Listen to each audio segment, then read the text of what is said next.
नमस्कार दोस्तों, स्वागत है आप सभी का एक बार फिर से क्यूबिक्स के ऑनलाइन प्लेटफॉर्म पे। दोस्तों हाजिर है एक बार फिर से आप लोगों के सामने हम साइंस की मज़ेदार क्लासेस लेकर के। और आज की क्लास में हम लोग सर्कुलेशन में, जो मैंने बताया था अपने पिछले क्लास में कि बचे हुए क्लास में हम लोग जो है सर्कुलेशन में पार्ट 3 के नाम से वीडियो आप लोगों के समझ जाएगा। और इसमें हम क्या पढ़ेंगे तो हार्ट के बारे में पढ़ेंगे, यानी ये जो ह्यूमन हार्ट है इससे रिलेटेड भी आपके एग्जाम में बहुत सारे जो है अच्छे अच्छे क्वेश्चन एग्जाम में पूछे जाते हैं। ठीक है, तो इस पे हम डिस्कस करने वाले हैं। डिस्प्ले पे भी दिख रहा होगा हार्ट टॉपिक, यानी हार्ट से रिलेटेड आज जानेंगे कि हार्ट का फंक्शन क्या होता है, कैसे ये काम करते हैं, और इससे रिलेटेड जो क्वेश्चन आपके एग्जाम में पूछे जाते हैं उन सब पे जो है बारी बारी से डिस्कस करेंगे। ठीक है, तो शुरुआत करते हैं हम हार्ट में कि हृदय का अध्ययन विज्ञान के किस शाखा में करते हैं। ठीक है, study of heart which branch of science. Study of heart which branch of science, विज्ञान के किस शाखा में हृदय का अध्ययन करते हैं। तो आपका आंसर क्या हो जाएगा, कार्डियोलॉजी। क्या हो जाएगा, कार्डियोलॉजी। ठीक है, हृदय का अध्ययन किस में करते हैं, कार्डियोलॉजी में। वहीं अगर जो हम निर्माण की बात करें तो हार्ट जो होता है कार्डिय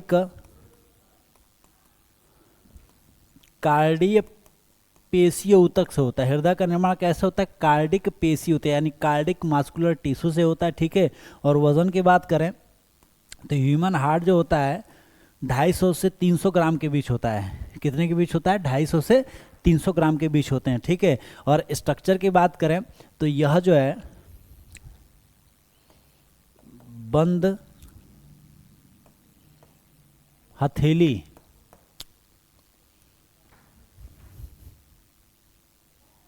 ह्यूमन हार्ट जो होता है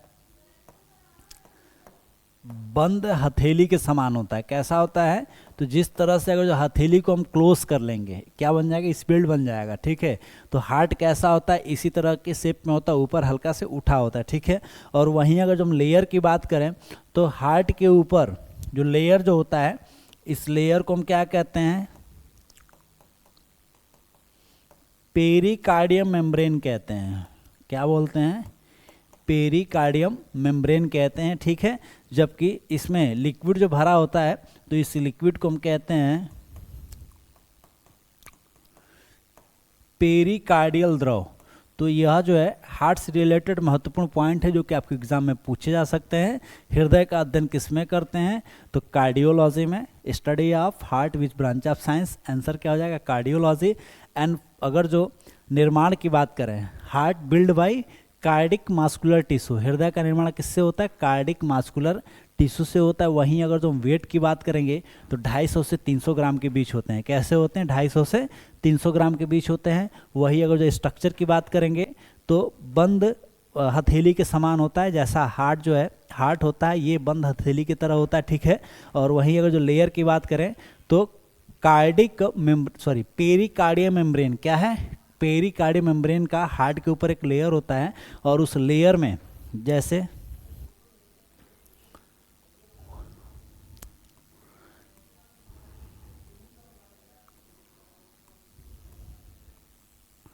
इसी के ऊपर ये जो लेयर जो होता है इस लेयर को हम क्या कहते हैं, पेरिकार्डियम मेम्ब्रेन कहते हैं। और इसमें एक लिक्विड भरा होता है और इस लिक्विड को हम क्या कहते हैं, पेरिकार्डियल द्रव कहते हैं। ठीक है, तो ये 3 4 5 जो है महत्वपूर्ण पॉइंट हैं जो कि हार्ट से रिलेटेड पूछे जाते हैं। और भी क्वेश्चन इससे रिलेटेड पूछे जाते हैं जो कि बारी बारी से इस पर हम जो है डिस्कस करते हुए चलेंगे।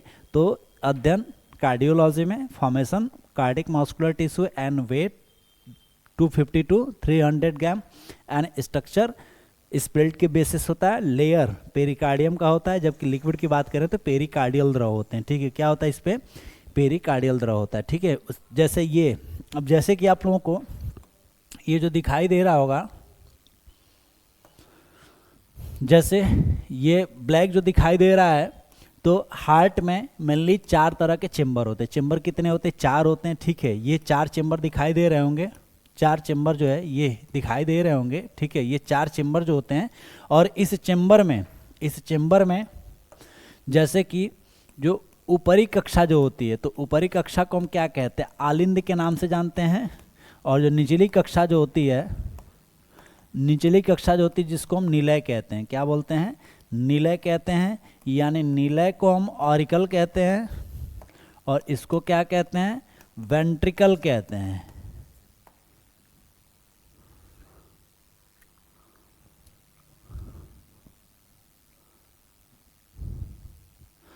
आलिंद को ऑरिकल कहते हैं और नीलय को वेंट्रिकल कहते हैं, वेंट्रिकल या वेंट्रियम कहते हैं, इसको आर्टिकल या आर्टियम के नाम से जानते हैं। ठीक है, यानी ये जो दोनों जो होते हैं, ये दोनों ऊपर वाले क्या हो जाएंगे, ये दोनों जो है ऊपर वाले, ठीक है, ये क्या होंगे, तो इसको हम आलिंद कहेंगे। आलिंद ये है और ये है। वहीं अगर जब नीले की बात करें तो नीले ये है और ये है। ठीक है, और इसमें जो ब्लड का फ्लो जो होता है तो अलग अलग होता है, यानी जो नीला जो दिख रहा है ये क्या है, ये इम्प्योर ब्लड का फ्लो हो रहा है, यानी इस चैम्बर में इम्प्योर ब्लड होते हैं, यहाँ क्या इम्प्योर ब्लड है। ठीक है, और रेड वाले में क्या होते हैं, ये प्योर ब्लड होते हैं। तो इसको जो है समझ करके आप रखिएगा। और लेयर इसके ऊपर जो है, लेयर जो होता है ये पेरिकार्डियम, यानी जहाँ जहाँ प्लेयर होते हैं वो पेरिकार्डियम होते हैं। ठीक है, और बाकी इसमें वेंस आर्टरी होती है। जब हार्ट जब सिकुड़ता है तो इसके पास जो भी ब्लड होता है उसको बाहर भेजता है, जब फैलता है तो इसके पास जो भी ब्लड होता है उसको अंदर लेता है। ठीक है, तो इस पोजीशन को भी याद रखिएगा। क्वेश्चन यहाँ से सिर्फ यही आपसे पूछे जा सकते हैं कि ऊपरी चेम्बर को क्या कहते हैं। तो ऊपरी चेम्बर को हम क्या कहते हैं, ऑरिकल कहते हैं। निचली चेम्बर को क्या कहते हैं, नीलय या वेंट्रिकल के नाम से जानते हैं। ठीक है, यानी बेस्म की अगर जो बात किया जाए तो बेस्म अभी मैंने डिस्कस किया, बेस्म कितने होते हैं, 4 होते हैं। और इस 4 बेस्म में से ऊपरी बेस्म जो होते हैं उसको हम आलिंद या आर्टिकल या आर्ट्रियम के नाम से जानते हैं। निचली बेस्म जो होता है जिसको हम नीलय या वेंट्रिकल कहते हैं। कार्य की बात करें तो रक्त को शरीर के विभिन्न भागों तक पहुंचाना। ठीक है, क्या होगा, पहुंचाना। और क्षमता की बात करें तो जैसे कि ये क्षमता किस पे डिपेंड करता है, हार्ट बीट पे डिपेंड करता है। किस पे करता है, हार्ट बीट पे। और हार्ट बीट कितना होता है, तो 72 टाइम। कितना होता है, 72 टाइम। ठीक है, और एक बार में देखा जाए तो एक बीट में लगभग जो है यह जो है 70 ml को पंप करता है। कितना, 70 ml को पंप करता है। यानी टोटल अगर जो हमको कैपेसिटी निकालना रहेगा तो हम क्या करेंगे, 70 × 72 ml, यानी इस तरह से 5040 ml, यानी हार्ट जो है लगभग 1 मिनट में 5040 ml को ब्लड पंप कर देता है। तो कार्य क्षमता अगर जब पूछ ले तो आपका आंसर क्या हो जाएगा, 5.04 लीटर पर मिनट। यानी 1 मिनट में यह लगभग 5 लीटर ब्लड को पंप कर देता है। प्यूरिफाई नहीं कहेंगे क्योंकि प्यूरिफाई का काम कौन करता है, किडनी करता है, इसको याद रखिएगा। ठीक है, तो हार्ट में चेम्बर कितने होते हैं, 4 होते हैं, जिसमें से अपर वाले चेम्बर को ऑरिकल और निचली चेम्बर को क्या बोलते हैं, नीलय कहते हैं। कार्य की अगर जो बात करें तो यह जो है शरीर के विभिन्न भागों तक रक्त को पहुंचाने में मदद करता है बाई पंप या धड़कन के साथ जो है। वहीं कार्य क्षमता की बात करेंगे तो हार्ट जो है 1 मिनट में लगभग जो है 5.04 लीटर ब्लड को पंप कर लेता है। ठीक है, क्योंकि हार्ट जो है एक बीट में 70 ml ब्लड को पंप करता है। कितना, 70 ml। और 1 मिनट में कितने बीट होते हैं, तो 72। तो अगर जो मल्टीप्लाई कर देंगे 70 × 72 ml क्या हो जाएगा, हार्ट की वर्किंग कैपेसिटी हो जाएगा। जो मैंने ये कैलकुलेशन वाला जो पॉइंट जो बताया है ये एग्जाम में आपसे पूछे जाते हैं, इसको याद रखिएगा। वहीं अगर जो हम हार्ट बीट की बात करें तो हार्ट बीट जो होते हैं अलग अलग एज में हार्ट बीट भी क्या होता है, अलग अलग होता है। अगर जो हार्ट बीट की मेजरमेंट की बात करेंगे तो इसका मेजरमेंट किससे करते हैं, स्टेथोस्कोप से। किससे करते हैं, स्टेथोस्कोप से। और इस डिवाइस का खोज किसने किया था, लेनक ने। किसने किया था, लेनक ने। ठीक है, याद रखिएगा कि स्टेथोस्कोप का खोज किसने किया था, लेनक महोदय ने। और अगर जो एडल्ट की बात करें तो 72 टाइम पर मिनट होता है। कितना होता है 72 टाइम पर मिनट होता है। वहीं अगर जो हम चाइल्ड की बात करेंगे तो चाइल्ड में यह जो है 80 to 100 टाइम पर मिनट होता है। क्या हो जाएगा 80 to 100 टाइम पर मिनट होता है। न्यूबॉर्न की बात करेंगे तो 100 to 120 टाइम पर मिनट होता है। क्या हो जाएगा 100 to 120 टाइम पर मिनट होता है। और एम्ब्रियो की बात करें तो एम्ब्रियो में 140 टाइम पर मिनट होता है। कितना 140 टाइम पर मिनट होता है। तो ये जितने सारे पॉइंट आपको दिख रहे हैं सारे पॉइंट इंपॉर्टेंट थे जो कि आपके एग्जाम में पूछे जाते हैं। मेजरमेंट हार्टबीट का किससे करते हैं, स्टेथोस्कोप से। खोज किसने किया था, लेनक महोदय ने। और वहीं अगर जो हम बात करें नॉर्मल हार्टबीट की तो एडल्ट का कितना होता है 72 टाइम पर मिनट होता है, जबकि चाइल्ड में 80 to 100 टाइम पर मिनट होते हैं। वहीं न्यूबॉर्न की बात करें तो 100 to 120 टाइम पर मिनट होते हैं। और एम्ब्रियो की अगर जो बात करें तो 140 टाइम पर मिनट होता है। कितना 140 टाइम पर मिनट होता है, इसको याद रखिएगा, ठीक है।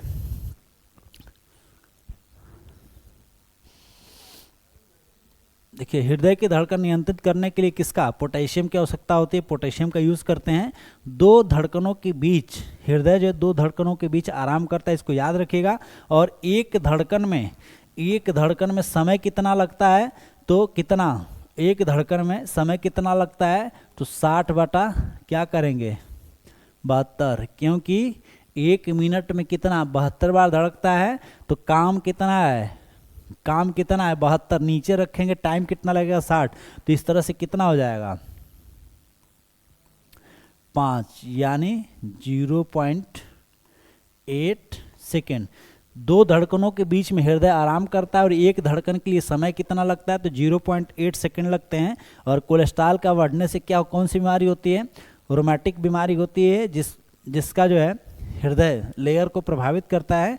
ईसीजी क्या है, इलेक्ट्रोकार्डियोग्राफी क्या है, इलेक्ट्रोकार्डियोग्राफी। यानी कभी आपसे एग्जाम में ये भी क्वेश्चन पूछ सकता है कि ईसीजी का संबंध किसके लिए किया जाता है। ईसीजी का संबंध किसके लिए किया जाता है, तो आपका आंसर क्या हो जाएगा हृदय के लिए, ठीक है। हृदय का जांच के लिए, हृदय की जांच के लिए, ठीक है।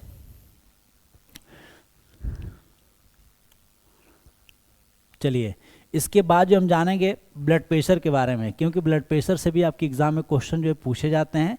तो ब्लड प्रेशर का माप जो है, ब्लड प्रेशर का मेजरमेंट किससे लिया जाता है, स्फैग्मोमैनोमीटर। किससे, स्फैग्मोमैनोमीटर। और इस डिवाइस का खोज किसने किया था, हेल्स ने किया था। स्फैग्मोमैनोमीटर, इस डिवाइस का खोज किसने किया था, हेल्स ने किया था। और ब्लड प्रेशर किस पर निर्भर रहता है, ब्लड प्रेशर किस पर निर्भर रहता है, तो हृदय की दो अलग अलग अवस्था होती है, जिसमें एक को तो हम कहते हैं संकुचित अवस्था। क्या कहते हैं, संकुचित अवस्था। जबकि दूसरा जो होता है जिसको हम शीतलन कहते हैं। क्या कहते हैं, शीतलन कहते हैं, ठीक है। यानी एक सिस्टोलिक प्रेशर हो गया, और एक जो है डायस्टोलिक प्रेशर हो गया। Systolic pressure and diastolic pressure. Systolic का प्रेशर का मतलब क्या है कि हार्ट जब सिकुड़ता है, जब बंद होता है, तो जब ब्लड को मूवमेंट करता है उसको हम सिस्टोलिक प्रेशर कहते हैं। और जब फैलता है तो उसको क्या कहते हैं, डायस्टोलिक प्रेशर कहते हैं, ठीक है। तो सिस्टोलिक में होता क्या है कि जैसे कि आपको भी पता है जो नॉर्मल बीपी होता है वह कितना होता है 120/80। क्या है 120/80 पर mmHg। जब भी अगर जो ब्लड प्रेशर को मेजर करते हैं तो हम किस पे इसका प्रेशर चेक करते हैं, किस पे करते हैं, पारा पे करते हैं। Hg क्या मतलब, मरकरी या पारा, ठीक है। तो इसी का 10% ज़्यादा और 10% कम क्या होता है, सिस्टोलिक और डायस्टोलिक होता है। तो अगर ये ऊपर वाला इसमें हमेशा सिस्टोलिक होता है, नीचे वाला क्या होता है, डायस्टोलिक होता है। तो इसका जो 10% हम क्या करेंगे, कम करेंगे तो 108 हो जाएगा, और इसका 10% ज़्यादा करेंगे तो 132 हो जाएगा, ठीक है। यानी ये कह सकते हैं कि 110 से लेकर के 140 पर mmHg क्या है, नॉर्मल सिस्टोलिक प्रेशर है, ठीक है। और डायस्टोलिक क्या हो जाएगा, तो डायस्टोलिक की बात करें तो 72 से 88 पर mmHg। तो आपके एग्जाम में ऐसे क्वेश्चन पूछ सकता है, 3 क्वेश्चन यहाँ से आपसे पूछ सकते हैं कि ब्लड प्रेशर का मेजरमेंट किससे करते हैं, तो स्फैग्मोमैनोमीटर से। खोज किसने किया था, हेल्स ने, ठीक है। हृदय का सिस्टोलिक प्रेशर क्या होता है, तो 108 से 132 या 110 से 140 पर एमएम के बीच, ठीक है। जबकि डायस्टोल की अगर जो बात करें तो डायस्टोलिक प्रेशर जो होता है वो 70 टू 88 मिलीग्राम पर एचजी के बीच होते हैं। और वहीं अगर जो नॉर्मल बीपी की हम बात करें तो 120/80 के बीच होते हैं, ठीक है। तो 3-4 महत्वपूर्ण पॉइंट हैं जो कि ब्लड प्रेशर से रिलेटेड आपके एग्जाम में पूछे जा सकते हैं, ठीक है। इसको याद रखिएगा, नोट करके रखिएगा। नॉर्मल सिस्टोलिक, नॉर्मल डायस्टोलिक, ठीक है। नॉर्मल सिस्टोलिक, नॉर्मल डायस्टोलिक, बहुत सारे ऐसे क्वेश्चन हैं जो कि आपके एग्जाम में इससे रिलेटेड जो पूछे जा सकते हैं। इसके बाद हम बात करेंगे ब्लड वेसल्स की। क्या, ब्लड वेसल्स की। तो हमारे शरीर में जो ब्लड वेसल्स होते हैं वो 3 तरह के होते हैं। शरीर में जो ब्लड वेसल्स होते हैं 3 तरह के होते हैं। कौन कौन से, तो एक जो होता है जिसको हम क्या आर्टरी कहते हैं, एक को धमनी कहते हैं और एक को कैपिलरीज कहते हैं। धमनियाँ क्या होती है, आर्टरी या आर्टरीज कहते हैं। दूसरा क्या होता है, बेंस, या इसी को क्या बोलते हैं, बेनरीज के नाम से जानते हैं, बेंस या बेंस भी कहते हैं, ठीक है। और कैपिलरीज एक क्या होती है, कोशिका। इसको समझ लें, जैसे कि आपको भी पता है कि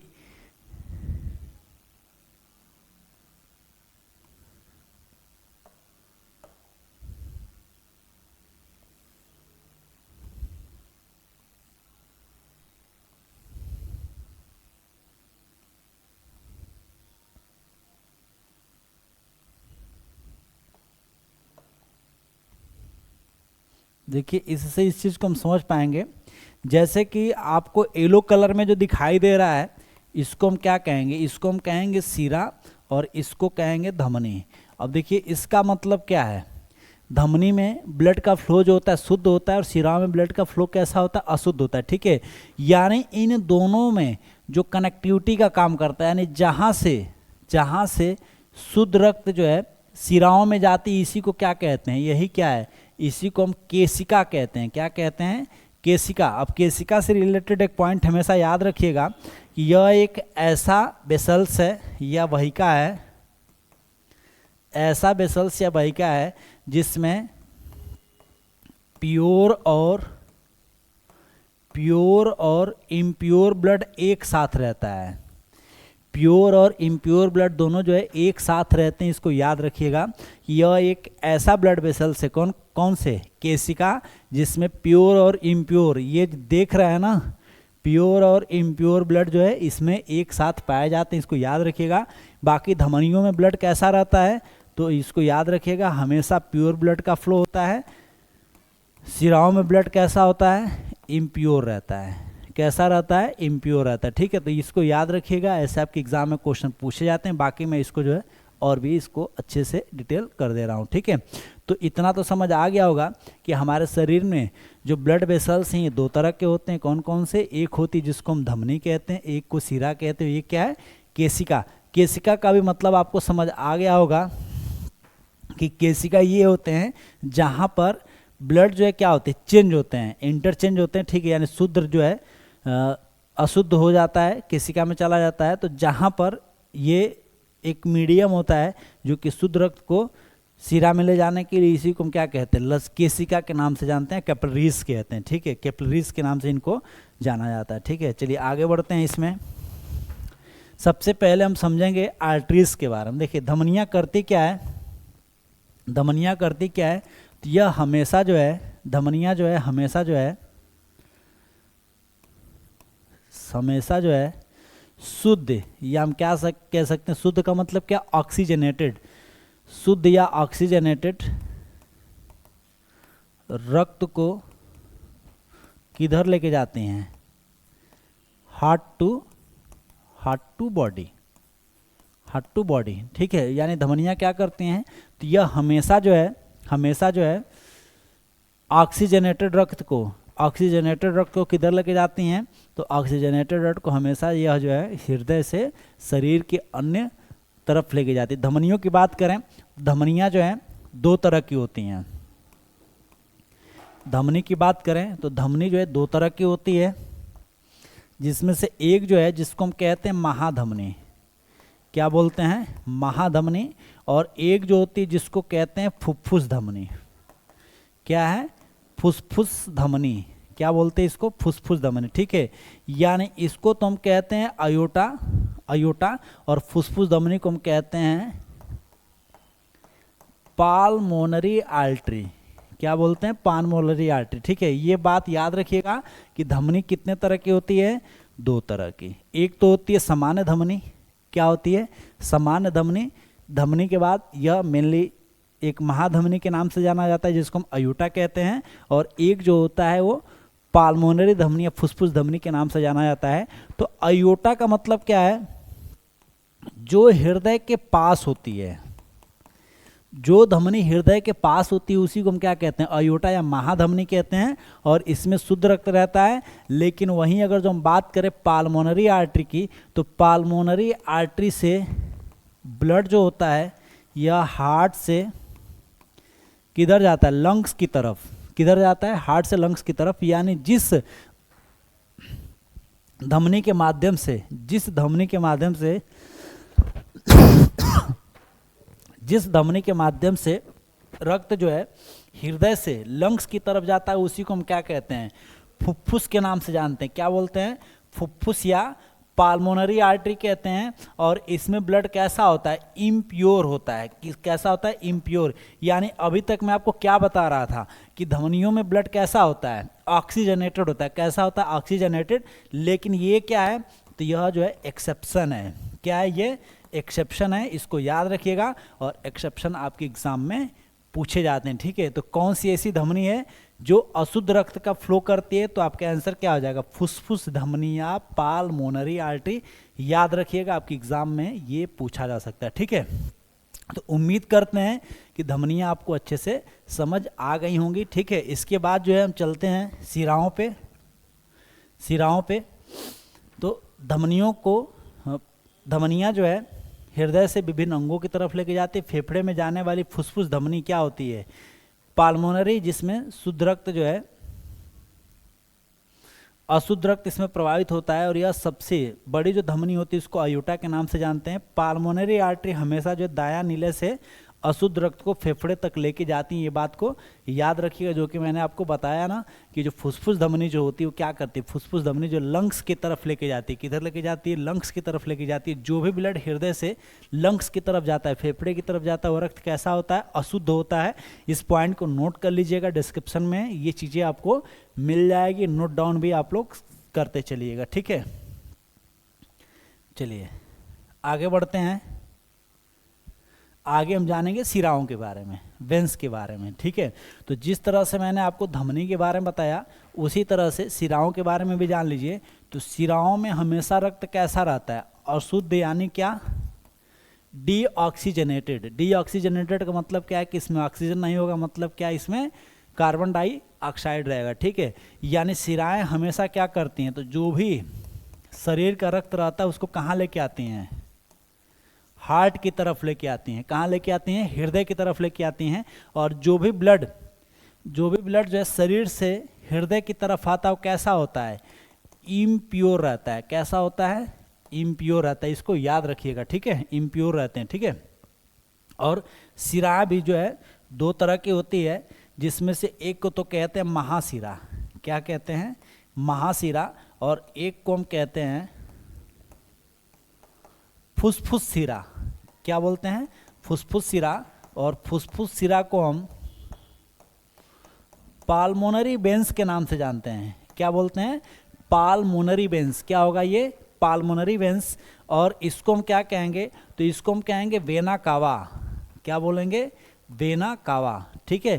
तो वेना कावा जो होती है महाशिरा होती है, और पाल्मोनरी वेंस को हम फुसफुस शिरा कहते हैं। इसकी विशेषता क्या है, ठीक है।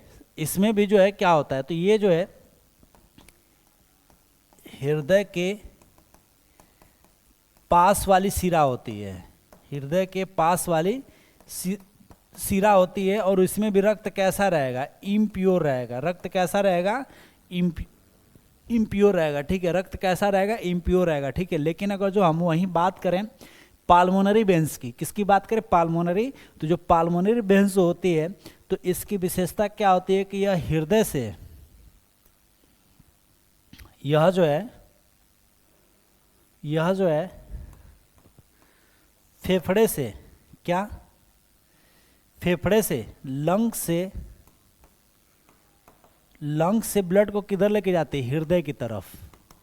लंग से ब्लड को किधर लेके जाते हैं, हृदय की तरफ, ठीक है। यानी याद रखिएगा कि जो सिरा रक्त को फेफड़े से हृदय की तरफ लेके आएगी उसी को हम क्या बोलेंगे, फुसफुस सिरा या पाल्मोनरी के नाम से जानेंगे। और इसमें रक्त कैसा रहता है, तो शुद्ध रहता है। कैसा रहता है, ऑक्सीजनेटेड या शुद्ध। यानी यह क्या हो गया, यह अपवाद हो गया।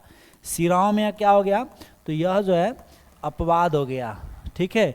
तो कभी आपसे पूछ ले कि किस सिरा में शुद्ध रक्त का बहाव होता है, किस सिरा में शुद्ध रक्त का बहाव होता है, तो आपका आंसर क्या हो जाएगा, पाल्मोनरी वेन्स। क्या होगा, पाल्मोनरी वेन्स, ठीक है। बाकी जितनी भी जो सिराएं जो होती हैं हमेशा क्या करती हैं, अशुद्ध रक्त को ले जाने में ये मदद करती हैं, ठीक है। तो इसी तरह से जो है आप लोगों को एक एक चीज़ों को अच्छे से समझते हुए चलना है। कैपिलरीज के बारे में आप लोग जान ही गए हैं, कैपिलरीज के बारे में मैंने बताया था। तो यह सिराओं के बारे में जान लीजिए कि पाल्मोनरी वेन्स जो होते हैं इसमें क्या होता है, यह शुद्ध रक्त को लेके जाती हैं। वेना कावा महासिरा कहते हैं जो कि सबसे बड़ी सिरा होती है। पाल्मोनरी वेन्स शुद्ध रक्त को फेफड़े से कहाँ लेके जाती है, हृदय की तरफ लेके जाती है। तो आज की क्लास में इतना ही। चैनल को आप लोग शेयर करिए, सब्सक्राइब करिए। Thank for watching this session. फिर से हाजिर होंगे एक मज़ेदार वीडियो के साथ। तो आज की क्लास के बारे में ज़रूर आप लोग बताइएगा। इसी तरह से अपना प्यार, आशीर्वाद, सहयोग देते रहिएगा। इस प्लेटफॉर्म पर नए हैं तो चैनल को ज़रूर शेयर करना, सब्सक्राइब करना ना भूलें, ठीक है। जिससे आने वाले बेल आइकन को भी दबाएं, जिससे आने वाले सारे वीडियो का प्रॉपर जो है आप लोगों को नोटिफिकेशन वगैरह आप तक जाता रहे। और ये क्यूबिक क्लासेस जो है आपके निरंतर सफलता के लिए हमेशा जो है प्रयास करेगा कि आपको बेहतर से बेहतर चीज़ें जो है इस प्लेटफॉर्म पे मिले, ताकि आप अपने गोल को अचीव कर सकें और अपने जीवन को सफल बनाएं। तो thank for watching this session. फिर से हाजिर होंगे एक नए वीडियो के साथ साइंस में, ठीक है। तो आज की क्लास के लिए इतना ही।